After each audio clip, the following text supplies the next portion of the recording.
Welcome back to Forbidden Knowledge News. I'm your host, Chris Matthew. Today my guest is Duane Hayes. First, a quick announcement. We'll be traveling next week to the infamous Paranormal Uintah Basin to finish up filming. This is your last chance. If you'd like to help with our fundraiser, if you'd like to help with a donation for gas, lodging, or equipment, we have links in the description, or you can visit supportfkn.com. Anything is greatly appreciated. Any donation of $50 or more, you're going to get a one-on-one discussion with myself, either private or recorded for a podcast, a pre-screener and download of the upcoming film, your name in the credits, and a PDF of a warning from history. If you'd like to help in any other way, email me, forbiddenknowledgenews@gmail.com. Today I want to welcome back to the show Duane Hayes. Around 2010, he started writing and creating content on social media while also learning how to become a market gardener full-time. As a defense to the increasing government tyranny, he chose the two most revolutionary of acts, telling the truth and growing his own food. He is founder of The History of Propaganda and co-founder of Bulletproof Publishers. Duane, welcome back. How you doing? Yes, sir. Glad to be back. Thank you for having me again, buddy. Thanks so much for coming back on. Always important discussions, and today we have another presentation which brings light to the historical social programming, propaganda, and mind control used against the entire planet, brought to you by the quote-unquote experts, academics, philanthropists, powerful secret societies and bloodline families. And in this presentation, we're going to learn about political salons and the infiltration of our American culture here. So before we get into that, that's going to be a lot of information, but briefly remind the audience about yourself and your work. I'm a full-time farmer and a part-time forensic historian. Those that know me, they know my work. About 6 months of the year I'm farming, and 6 months of the year I'm deep in research and presenting articles and stuff like I'm going to show here on your show today. I'm Canadian, 53 years old, just had my 53rd birthday, June 30th. Feeling pretty good. We're going through a whole bunch of exciting stuff with our farm right now that would take up a whole podcast on itself, but I just want to rest assure any of those that are watching along with us that our farm is in great condition. We've had some friends step up and come in and help us a little bit, because there's been anybody that's been kind of following knows that I'm not actually allowed on my land right now that we lease. So everything is good. I'm a farmer, forensic historian, glad to be here. For those that don't know what a forensic historian is, we're just going through the books. We're just going through the primary sourced material. We find that primary sourced material is probably the closest you're ever going to get to the truth. And this technique and the process that we do, much like investigative journalism, just we're going into the historical books. All of these books that I'm looking into now are at least 100 years old. So we've been on this show a few times now. I appreciate the opportunity that Chris has given me to be able to present as much as we have, because we've shown really the groundwork, the framework of the origins of how the New World Order entered America. So, we've been doing some incredible work there, and I just wanted to sort of underline or emphasize or amplify or have people get familiar with it, at the very least, with what is called a political salon, because these political salons were a thing in the French Revolution and the European revolutions of 1848. And what they are is a conclave. It's just like a house that somebody has bought and they own it, and they have people over and they have political conversations, and they try to steer narratives, and they try to direct all of their efforts into changing legislation, changing laws, and changing culture. So we've already introduced you guys to one, I think on our last show with you was the House of Truth. This is what they call it today. It's 1727 19th Street, Northwest Washington, still there today. And this is where famous progressives and U.S. Supreme Court justices would get together. And according to Felix Frankfurter, one of those U.S. Supreme Court justices, anybody in Washington would at some point have been at the House of Truth. So Herbert Hoover, FDR, Woodrow Wilson, major players in the history of America were at this political salon. And what did they do? But they present ideas and directions and try to orient society in the ways that they wanted to go. So these are like the founders or the pioneers of changing the definition of liberalism. Okay, over the last 100 years, we've noticed that the definition of liberalism has gone from the classic liberal, the emphasis on the individual's right to speak and do things that he wants or she wants to do, to this overarching, omniscient, monolithic welfare state style liberalism that we see today's neoliberals really possessing. And so there's a total disconnect, even in sort of the awake world or the alternative news, as to the definition of liberalism. And it's most definitely changed from its classical 100 years ago. And this is deliberate. It's done through these conversations that they've had at the political salons. 3 U.S. Supreme Court justices were there. So Louis Dembitz Brandeis, Felix Frankfurter, which was his main lieutenant, and Oliver Wendell Holmes Jr. Now, those are at least 2 of those 3 are considered some of the finest U.S. Supreme Court justices ever in the history of America. Now, what they both were radical reformists, and they looked to the U.S. Constitution as an experiment. They wanted to start adding things to the Constitution. This is where we get taxation from. And they just started moving society through a progressive message of, lifting up the poor, ameliorating the poor and needy in our society, which we see 100 years later they've done very little in. If we wanted to be honest, it's even more pronounced and, even more part of our society. I mean, any major city, even ours here in Kelowna, there is a significant homeless population. And, I'm a ham radio operator, so we have it on receive a lot of times and listen to the fire stations, and all they're doing, they're not fighting fires anymore. They're just picking dead bodies up off the ground and trying to save the lives of these homeless, drug addicted people. This is the reality. This is why I enjoy this information so much that you're presenting, and it's so important, because these individuals and powerful groups would have you believe that the reason they put forward these agendas and ideologies is for the greater good of humanity. But all you have to do is take a small dive into some of the information that you present, and you quickly start to see that, no, it's about gaining more power for themselves, more control for themselves, keeping the large majority of humanity in the dark and asleep and reliant on the experts and academics and politicians and powerful people in control. And it is never about the betterment of society. Never. That is actually so accurate, so well said, that you're going to be far more accurate if you say, and I don't deal in absolutes, but never are those friendly, nice words meant to help the greater good. Now, the greater good we went over the last time, this is really from Jeremy Bentham from the 1700s, this idea of utilitarianism, being of good utility to the society, and then giving over yourself to the greater good. This is kind of the origins of all of this movement over the last 350 years. And now we are here where we've got Black Lives Matter and radical social reform happening.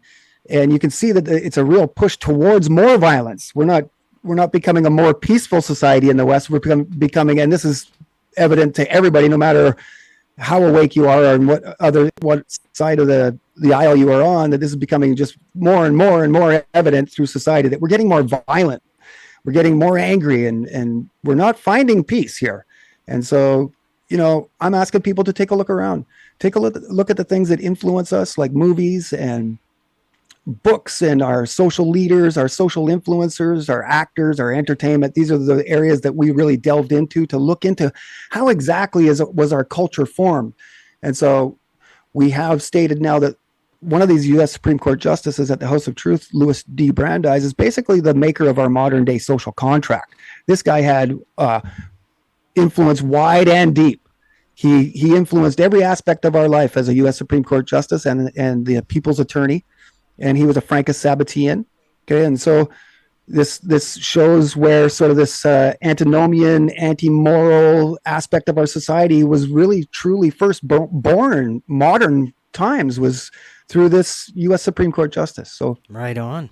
So where should we start with the political salons? Yeah. Okay. So then, as far as I'm concerned, Chris, everything starts with Bulletproof Publishers. Right on. If you want to know information about how we got here, that is the information that we are providing. The real ways that they did this. You know, we can all talk about the Illuminati and the New World Order, but we get into the actual ways and means, the methods, and the people that actually orchestrated it. So everything starts at Bulletproof for us. And I think where we start with the political salons is not with Brandeis, because we've talked a lot about Brandeis, but I want to show that this influence, this political salon, actually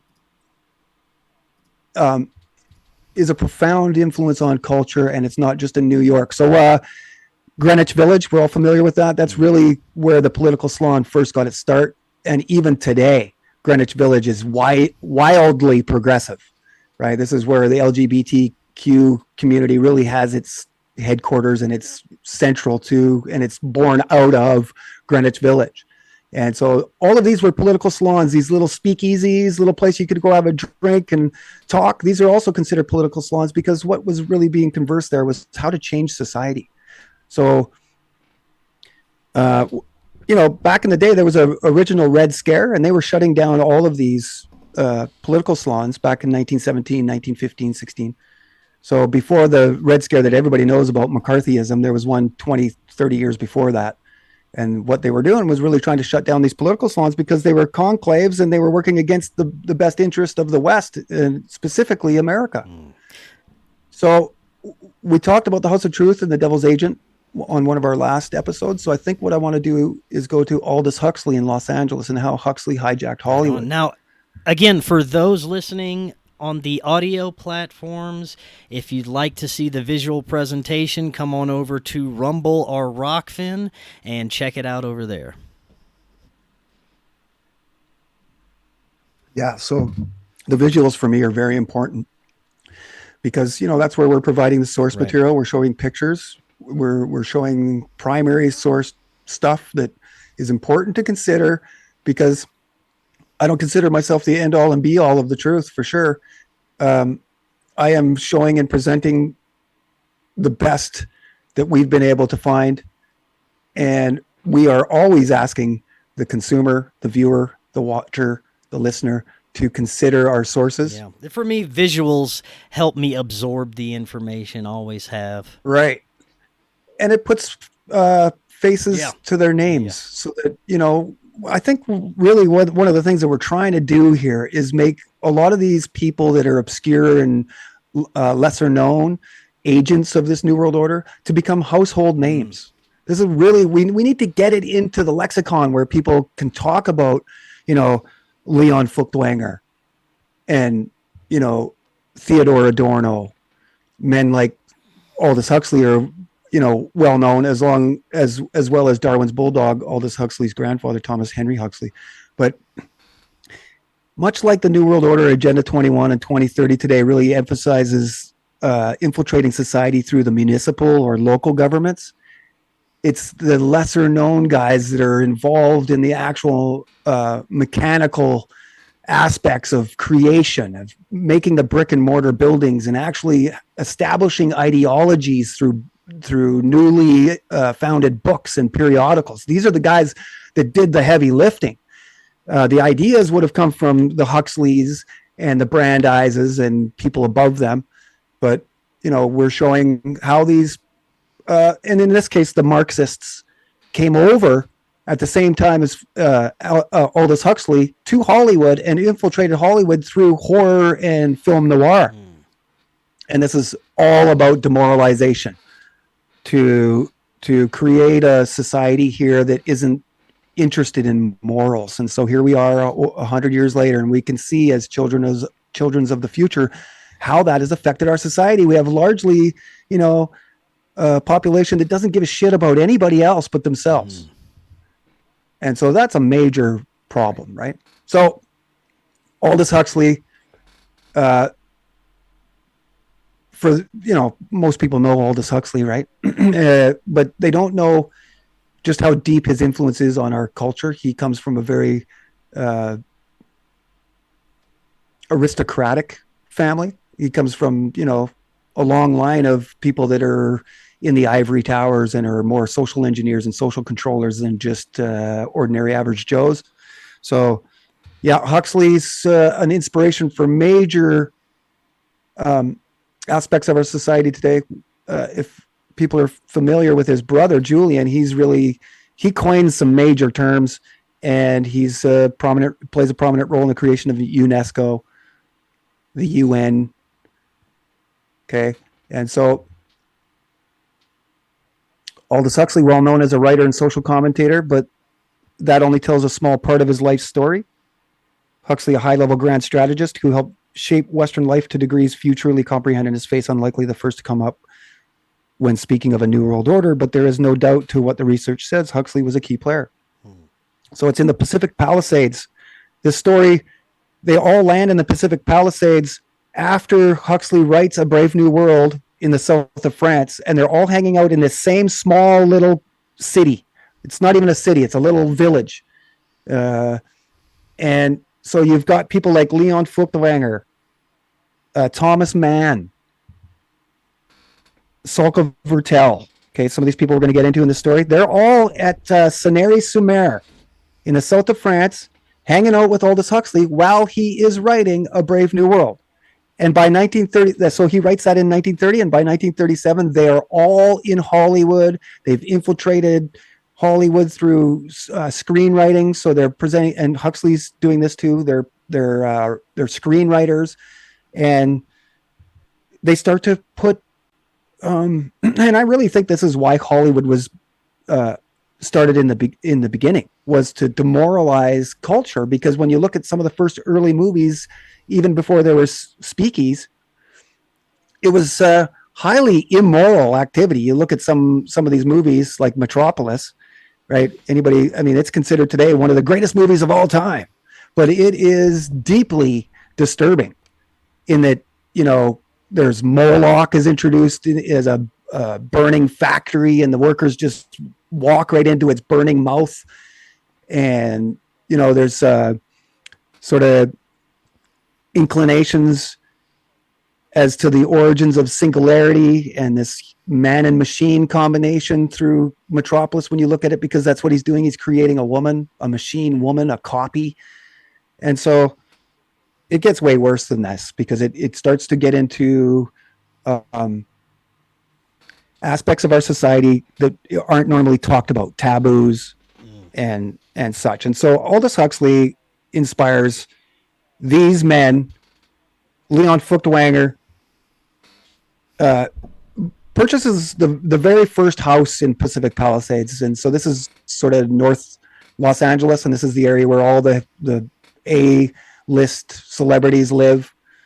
And the first house ever built there was kind of a showcase house. It was the first one to ever have a operating or a remote carport doors and washing machines, and sort of the first modern house. And it was the first one there. And this guy bought it, Leon Feuchtwanger, for $9,000.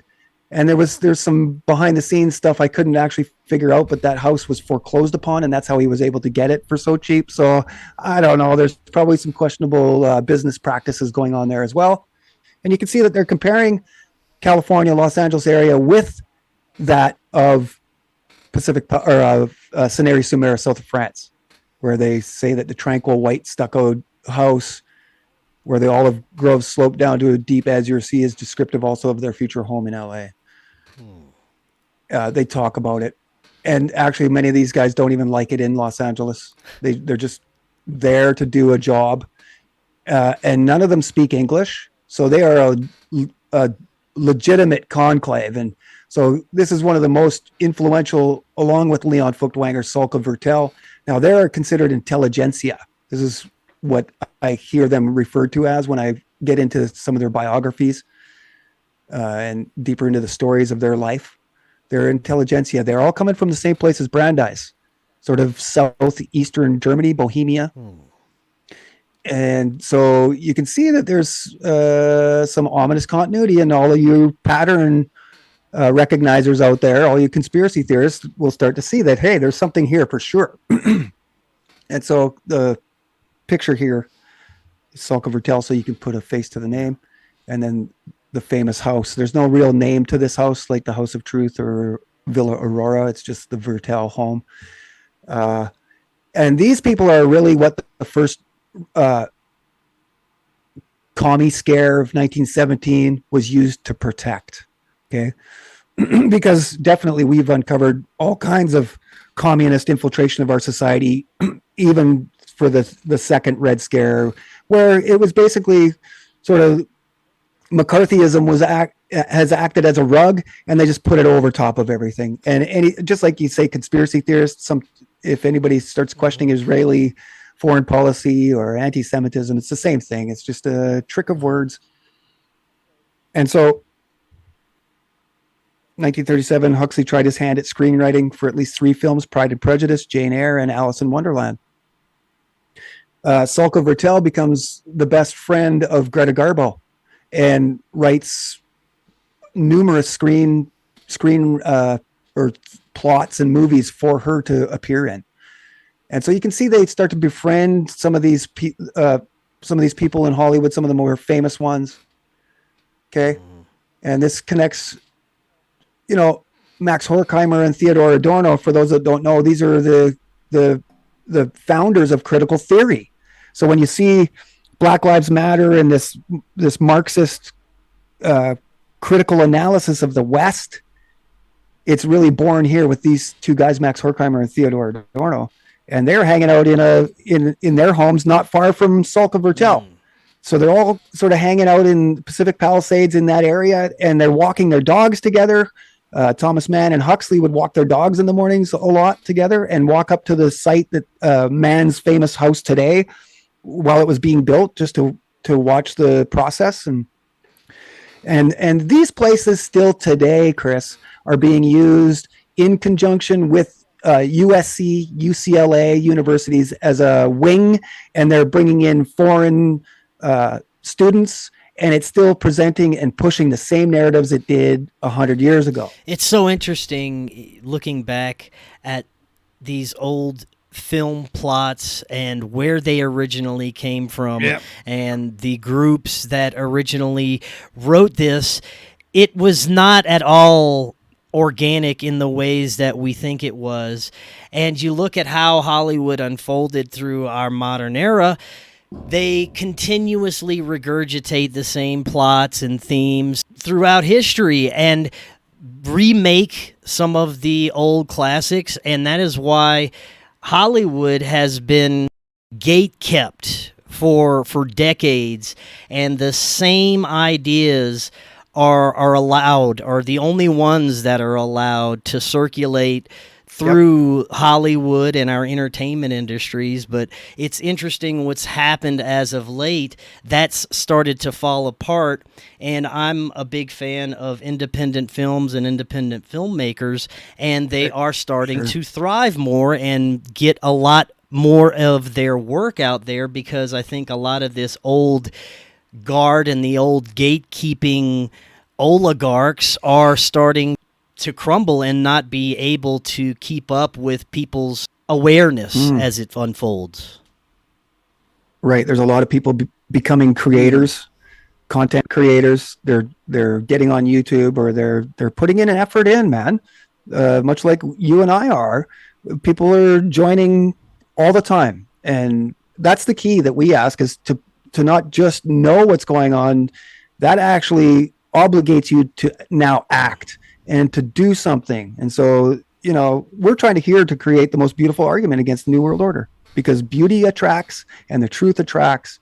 And so, I agree. The status quo, business as usual, continues unabated as long as we keep regurgitating the same storylines and the same narratives. And so that is a key aspect to understanding this too, is because once you see the progressive era of 1912 or 1900 even to 1920, you can see that those same 20 years are happening again right now. They're using the same ideas of efficiency of government, efficiency of labor, and preparedness of the military, right? Those are two aspects. Those are the two main pillars of progressivism, efficiency and preparedness. So even in these new scenario event 201s, I did a personal podcast where I showed how many times they used the word preparedness and efficiency in it. Nothing has changed. This is why no matter whether Biden or Trump wins, you still have a Zionist leader that's going to push a U.S. foreign policy that's killing people from a good, safe distance for 100 years or more. Yeah. Right. So we're asking people just to have a more sophisticated understanding of our world, to start considering some things. It's a sign of intelligence to consider something without necessarily accepting it. Right. So, yeah, I'm encouraging everybody to get up and do something. But first and foremost, we need to be orientated in the right direction. Some of the worst things we could do is not completely understand what's going on and get out there and do some things against our own self-interest again. So I'm hoping that people really catch on to this progressive era aspect. This is like the Trojan horse in Troy, okay? Except it's a bull moose, not a Trojan horse, and it's a bunch of scientific, technical experts hidden inside, not an army of warriors. And Louis Brandeis is basically the guy with the holding the rein and pulling the bull moose to the front of the steps of America. This is exactly what has happened. And this is what the gatekeepers are keeping from you, is that this third rail, progressivism, goes right up the middle between the left and right. It's magnetizing. It brings the left and right together through its policies, because no matter what, those left and right policies are progressive. They're always about social reform and changing things for the better. And so, we've discussed sort of how they laid all of the groundworks for moving society first and foremost, because that was one thing. But so that's a little introduction into Aldous Huxley and his influence. I mean, he influences Esalen in Los Angeles, and Esalen isn't really a political salon, but it kind of is a modern version of a political salon, right? This is what they called hot tub diplomacy, right? There's seriously big time international names like Kissinger and these guys that have gone to Esalen and taken drugs and talked about their relationships as countries in hot tubs, because they've identified that the personal issues and the personal values that a Russian might have are far different than American. And sometimes to bring those two together is difficult. So this has happened at Esalen. This is why they call it hot tub diplomacy, because they'll put two international leaders in a hot tub and have them, theoretically take some sort of mind enhancing drug and talk about their future. So, and, the founders of Esalen have both admitted, and we all know, I mean, it's not even debatable how much Huxley has actually influenced Esalen and this human potential movement, right? This religion of no religion. So that's why I've got Huxley driving the car, because he's got all of his Cineri Sumer, Los Angeles Marxist infiltrator friends all hanging out in his jalopy. You hear that, everyone? And we are where we are as a society because these old, fat, rich guys are sweating it up together in a steamy bathtub and talking about how to take over the world. That's where it's at, man. Yep. That's where we're at. And, I mean, you've got two clowns running for president right now, both in their 70s. Both could keel over at any day. I mean, this should rock people, even the most mainstream adherents, to consider what is reality anymore when you've got those two running. So, for the record, I don't consider the two-party paradigm worth any of my time. I don't pay any attention to it, and I encourage everybody else to not pay attention, because paying attention is the new oil. And as long as your eyeballs are on them, it's not on something to fix us. That's right. Okay, so into the political salons a little bit more. Los Angeles and New York both considered laboratories. Timothy Leary admitted this. These social scientists and the social engineers have admitted it. Even Louis Brandeis in the papers of writing out the protocol of peace when he brought labor and capital together, he indicated the same things. So this one here, here's the owner of the political salon, Hiram Hal. I've got some incredible video footage of a get-together he had with all of his Marxist friends. I haven't published it yet. It is online. You can find it if you put his name in there, probably with the Emergency Committee in Aid of Displaced Foreign Scholars program. Perhaps you'll find it. But they're there in that house that we show him sitting at, and they're playing. They've got archery, so they're shooting arrows and throwing the ball around and just generally having fun. And Thomas Mann is there, and Ford Foundation CEO or chairman is there too. So you can see that they're all just hanging out together, seemingly disparate. And that's how they want you to think, that they're all not connected, but they are. So Alvin Saunders Johnson, founder of the Emergency Committee. This is where they started to bring over all of these Marxists in World War II now. Same thing happened in World War I as well, but now we're talking World War II political salons, and they started taking all of these German Jew intellectuals and removing them out of Germany for obvious reasons. And this is one of the leaders of that, and it was called the Emergency Committee for Displaced Scholars, I think. And here's a picture of when they all got together. And we can see Felix Frankfurter here at the front of the table with Isaiah Bowman. Now, if anybody ever listens to William Cooper, he does mention the inquiry and Isaiah Bowman as a major influence. It's really the origins of the CFR and the origins of U.S. foreign policy in general, because prior to this, we weren't fighting wars on the lands of others, right? There was a Spanish-American War that Theodore Roosevelt sort of inspired before this. But there's Felix Frankfurter, Louis Brandeis, his right-hand man, Isaiah Bowman, the head of the inquiry, the first Walter Lippmann is really the first founding father, lifetime member of the CFR, who is considered the father of journalism today, by the way. And Isaiah Bowman, he's really the real-life Indiana Jones. He rediscovers Machu Picchu with Hiram Bingham. And there's Alvin Johnson and Hamilton Fish Armstrong, of whom's Walter Lippmann steals his wife.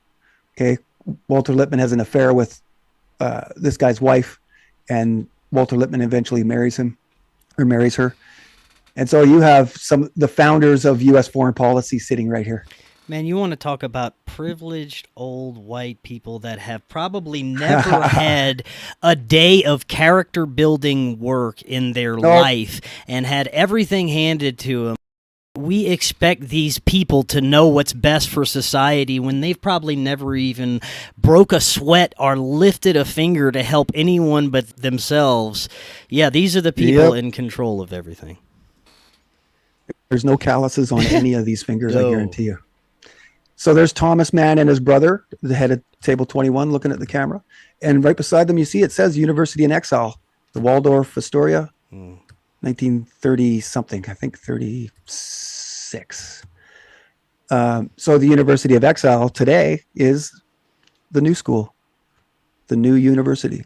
It's one of the most influential universities in America today, if not the most. And it came over and found a home at Columbia University, thanks to the president of Columbia University. And it's all established through this movement here, this the rescue of displaced foreign scholars. It's so sad. To this day, all of these rich families, their beliefs, ideologies, and everything they stand for was all handed down by their ancestors, their fathers, their grandfathers, and they've probably never come up with any original ideas for themselves, and that's why we're still stuck in this matrix system. Yeah, and so that is a perfect thing to say, because why are they all German? And why are they now using these people that can only speak German to influence our Western society? Because these systems that they understand and that they are sort of translating to the American progressive fathers to adopt in America was first established in Germany as part of the Prussian Reformation. right? To the use of statistics and facts, and the study of human society and cities to understand how humans work, to then apply science to start moving and steering society. Now that is the great feedback loop, right? That the founder of cybernetics, Norbert Wiener, founded. This is really why he enters the whole plan, and to create this feedback loop. And it comes out of where our ability to shoot down airplanes from a missile on the ground, to shoot moving objects, right? This is World War I, World War II. A lot of what is in our society comes from the embers of war. This is why I have an Embers of War series that shows how basically all of our culture comes from war and military. And so these two guys, this is the Frankfurt School, right? It comes over to Columbia, becomes the university in exile at first, and then becomes finally 100 years later, it's really just called the New University, or the New School. And it's started by these guys. So it's all sort of in the idea of Immanuel Kant, but also Marx, Hegel, Freud.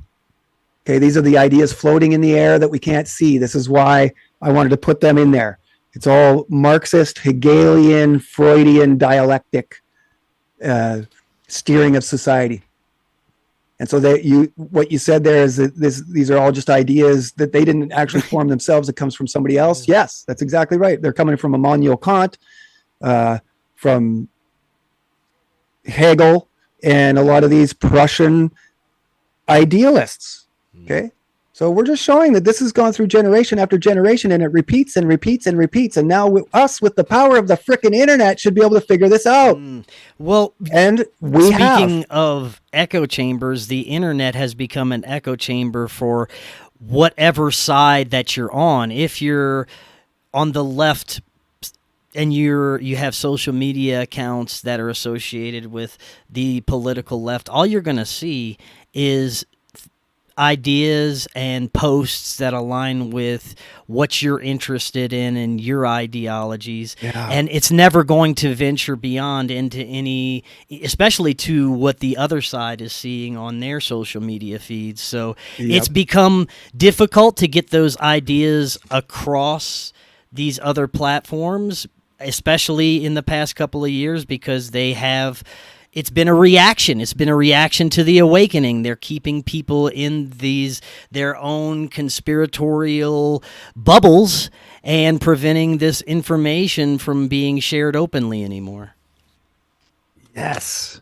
Yeah. And so it's probably a good time to let everybody know that there's two revolutions going on right now. One's progressive. Okay. This movement that we're uncovering the origins of is still going today, unabated, and a truth revolution, which you and I are a part of. Okay. So now it's very important for us to understand which revolution we're getting involved in. If we're valuing, the rights of ourselves to be able to speak to each other and communicate, then we need to be a part of that truth movement, not the progressive movement. Now those words can fool you. If you don't understand what Chris said at the very beginning of this show, that their words have, like in political discourse, every word has two meanings. And unfortunately, the majority of the people are only given the first definition, right? This is the game that they play between global warming and climate change. So there's a progressive revolution that has been going on for over 100 years that Biden, Trump, Obama, Hillary Clinton are all parts of. They're all progressives. And then there's a truth revolution. Now, we need to make sure that we pick the right side and orient ourselves directly at the enemy, the one that is causing all of this. Now, if we got involved in that progressive revolution, we're working against our own self-interest all of a sudden, right? If we stick with the truth revolution, we start to learn grammar, logic, rhetoric. We start to build ourselves into the quality of people that can withstand this kind of thing. And so an understanding of Louis Brandeis especially, but the progressive movement in general and how that has evolved over the 20th century is key to understanding what is going on in our world. And then because what that allows us to do is not be fooled by those nice sounding words anymore, to know that sustainability is, there's devils are in the details, and the road to hell is paved with good intentions. All these things our grandparents used to tell us. It's like trade unionism. I've had a lot of blowback against me uncovering sort of what the real origins of the trade unionism is. So I steer people towards Larkin Rose and the animated film about Jones Plantation. The plantation. Yeah. Yes. Okay. So you can look at the Jones Plantation in many different ways. It's white and black, yes, but it's also labor and capital. And the trade union comes in, and even though it's on the side, secretly on the side of capital, it's putting its hand out, reaching out to labor, saying, we're here to help you. Well, the only group of people that didn't want this to happen were the laborers. The union leaders wanted it, and the leaders of capital, the manufacturers, wanted it too.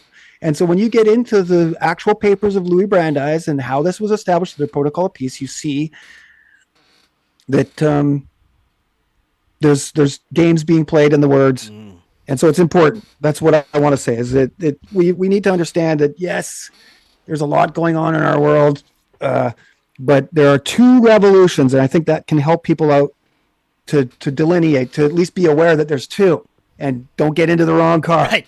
Yeah. Okay. So continuing here with this political salon in Los Angeles, there's Theodore Adorno, inventor of critical theory, and that's basically critical theory in a picture. Yeah. No matter no matter what you want to say to them, they're just going to give you the thumbs down.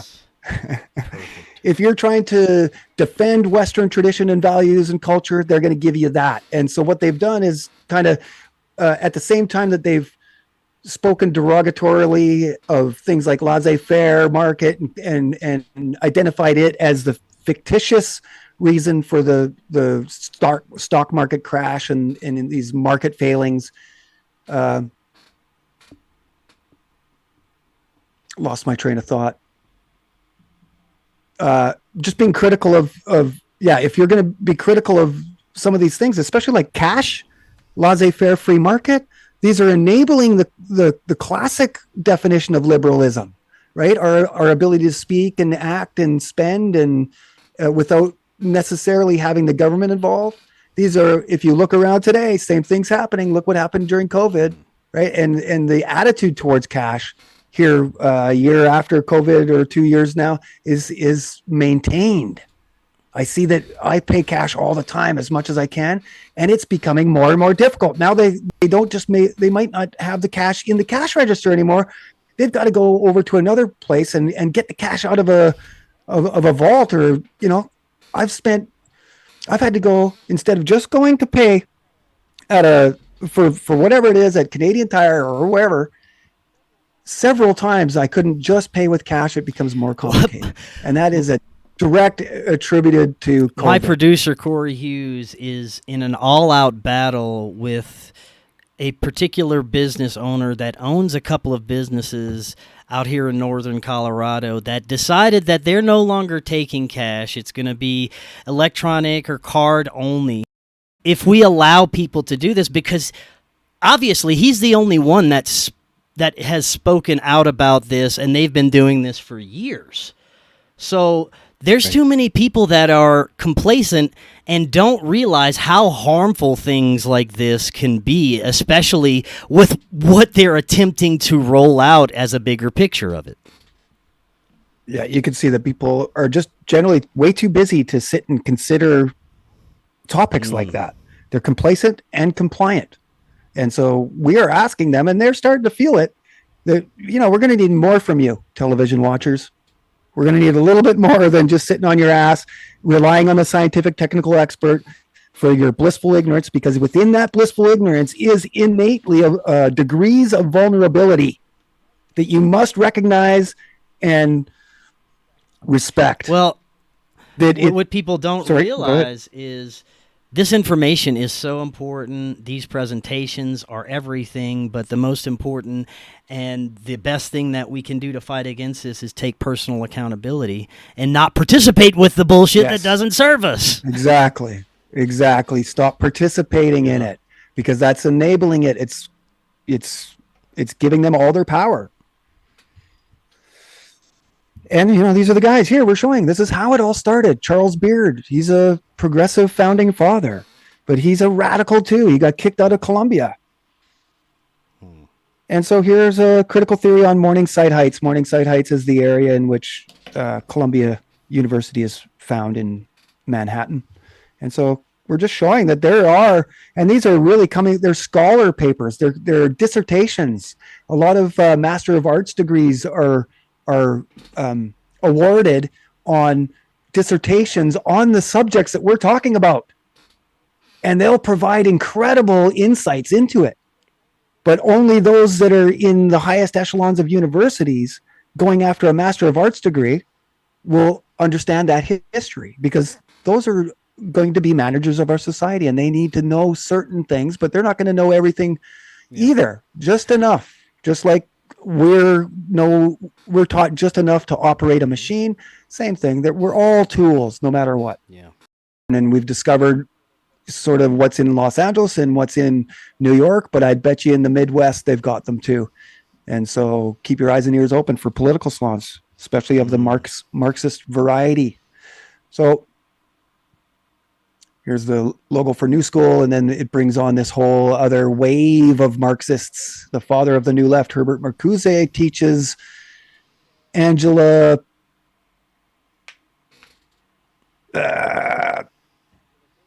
Davis. She's a female member of, I think, of the Black Panthers. Our man there with the sunglasses, Herbert Marcuse, teaches him at Brandeis University, of all places, by the way. And he also teaches Abby Hoffman. Now, Abby Hoffman is a more famous name in the 60s revolution, right? And so these guys were all inspired by this father of the New Left, and they're all Marxists, much in the same sort of way as BLM is today. Yes.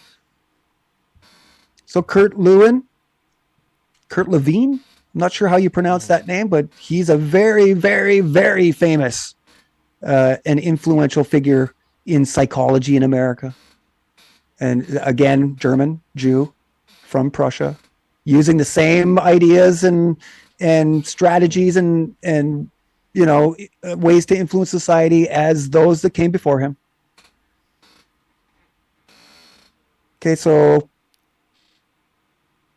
you can see here that Horkheimer attempted to associate the University of California with the political salon and couldn't make it happen. But today, right now, the University of Southern California works directly with Villa Aurora.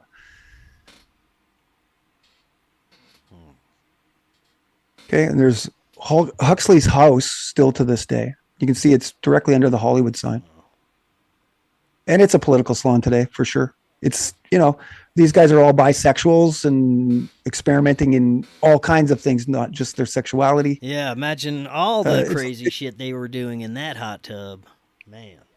Yeah, right. And now what just came to me actually too is that, there has to be some Frankist influence, some Frankist Sabbateanism involved here, because they're all coming from the same place it did. And we know that Louis Brandeis is Frankist Sabbatean. So for those that don't know what that means, that is a radical social reform movement from even, the mid 1800s. And how that connects to Frankism. Because Frankism is an antinomianism. It's the rejection of all morals and ethics of society. And a U.S. Supreme Court justice had a picture of Jacob Frank's daughter on his Supreme Court justice desk. So he's deeply still influenced, and he ends up marrying his second cousin. So he's not far removed from being immoral or degenerate. We don't marry our second cousins here. It's not generally what we do. We know that there's errors in that. So I'm looking at all of these people, and no matter who you look at, they're all bisexuals. They're all experimenting. Christopher Isherwood's a close personal friend of Huxley. He's a bisexual. Isherwood, Huxley, and Crowley, all bisexual, all meeting just after this in Germany as Berlin fell. Okay, so there's some radical stuff going on that we haven't got to the bottom of either. That is one area I would love to investigate, because this is why the Weimar government was there and collapsed is because of these people. So we're just showing the Pacific Palisades, Los Angeles map, showing that this is generally the area. Villa Aurora, the very first ever house that was put there, is in this area. Yeah, I mean, this information is crazy enough to hear. When you start adding in the occult ritualistic aspects that these groups were doing, that makes it even harder for people to digest.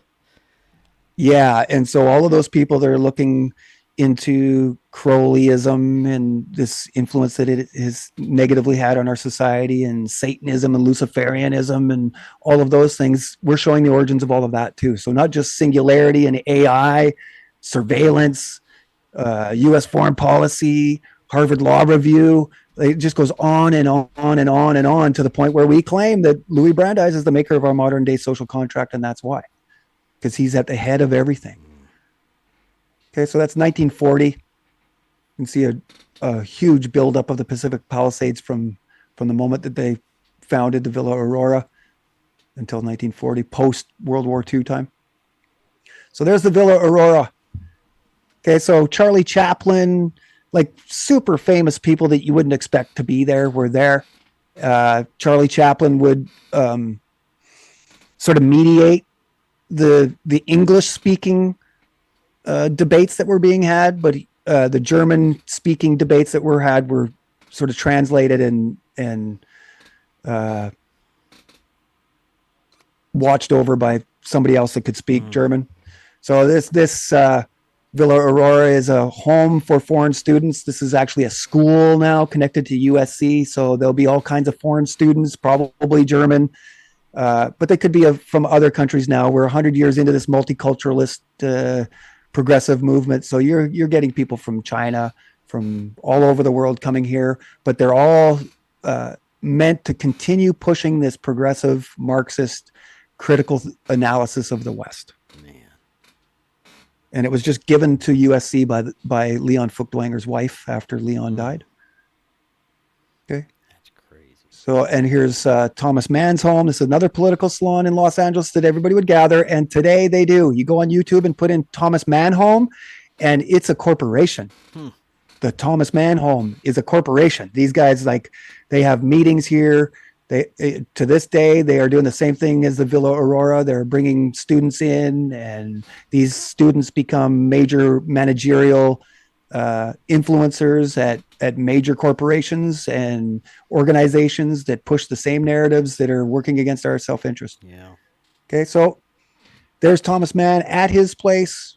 One of our sources is The Weimar on the Pacific, this book by Erhard Barr. I have it on my bookshelf here somewhere.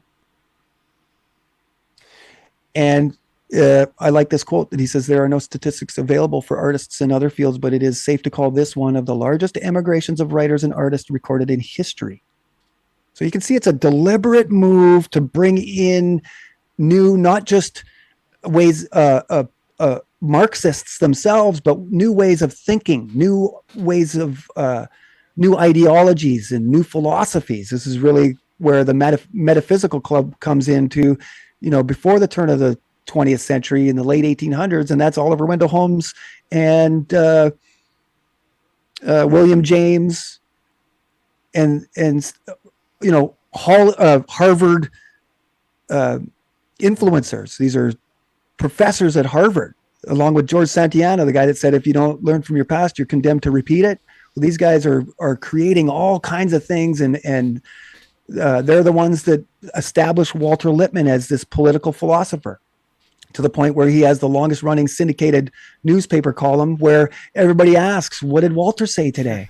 Well, I don't know about this complicated thing going on in Israel or Palestine. What does Walter say? And so this is how they gain influence, through the scientific expert, the technical expert. He's technically fluent in U.S. foreign policy. He's really he's the first pioneering Brzezinski or Kissinger is Walter Lippmann. And he's also considered the father of modern journalism if you listen to Columbia School of Journalism. And you get into the 2022 Walter Lippmann colloquium, the meeting that they had, and in response to the emergency and this that they felt was a uprising against the scientific expert in the populace, and it was all sort of targeted against Anthony Fauci. So whether you were left or right, they were hating Anthony Fauci. Why? Because he was coming out saying, you don't have to wear any masks. And then next week you're getting, no, you got to wear 4, right? It's deeply contradictory information that you can't do anything with in a time of life and death, extraordinary times, whatever they are, right? So of course this is going to piss people off. They're trying to figure out how to live, especially television watchers who fully bit down hook, line, and sinker on the narrative. They're terrified. And so if your leading expert, who's a Jesuit, I should throw that in there for our friends, states totally contradictory information that can't be more apart. Don't wear masks, wear 4. Right? So that's like a built-in way to just frustrate everybody. And so they had this 2022 Walter Lippmann conference to decide what they were going to do moving forward with the technical scientific expert. And so that's where we are now. We're 2 years after that, and I think we're starting to see that there is an attack going on through the media on the scientific expert. Now, I don't know what that means, but it's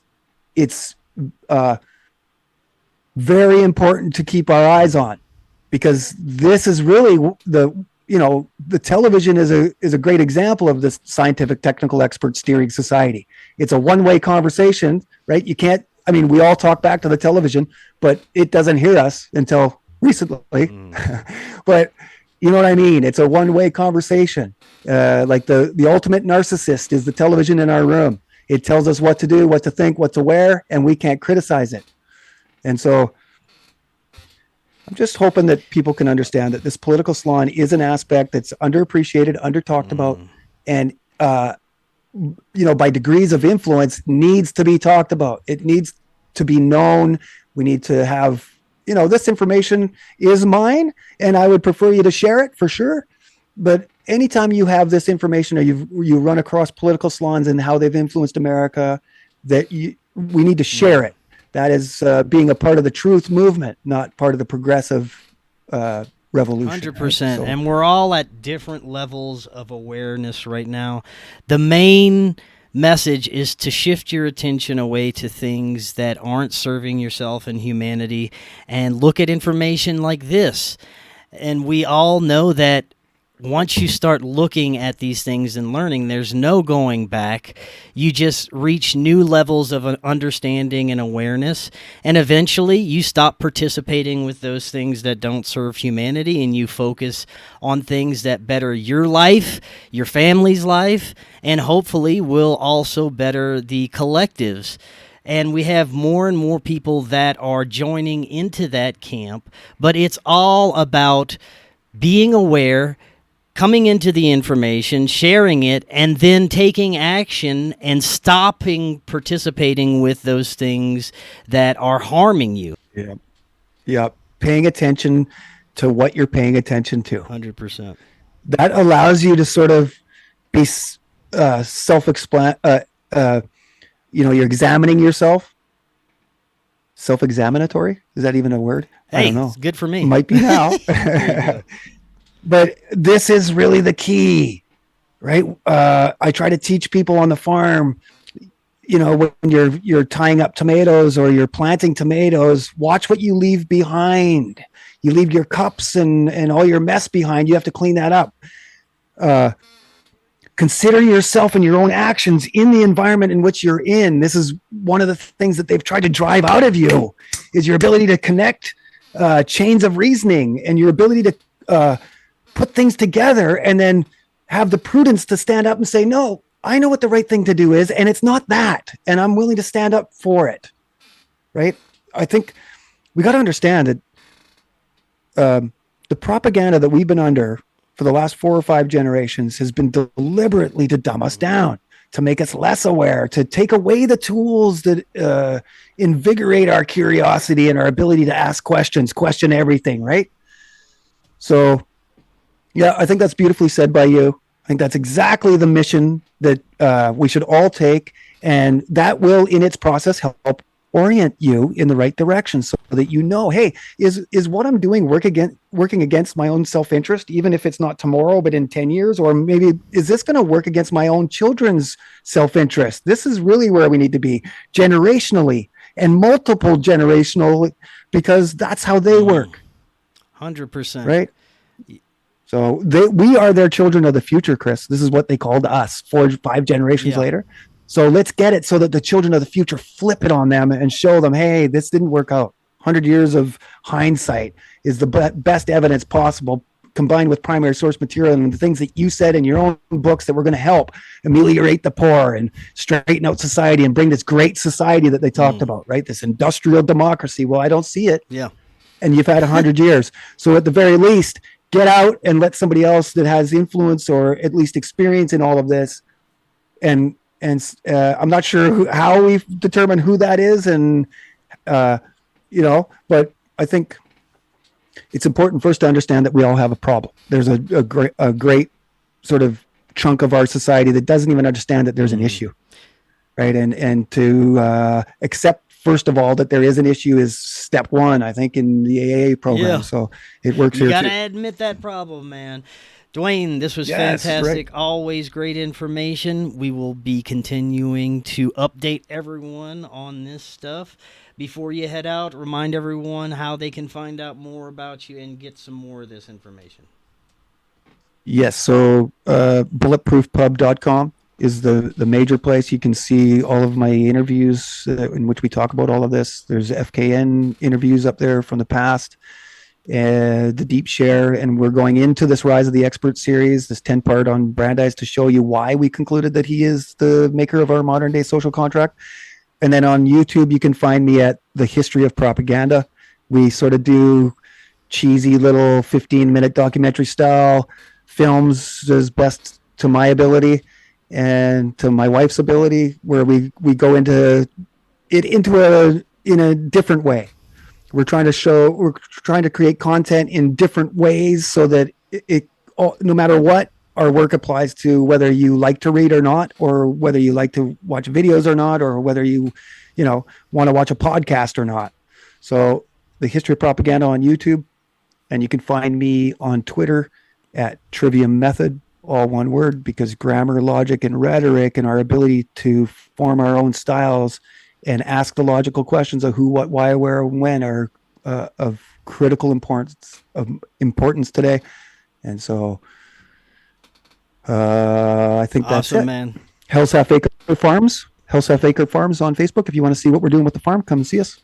And thanks for everybody that's there, and I appreciate your time too, Chris. Perfect, man. We'll definitely be doing this again soon. And until next time, everyone, cool. Have an excellent evening. We'll talk again tomorrow.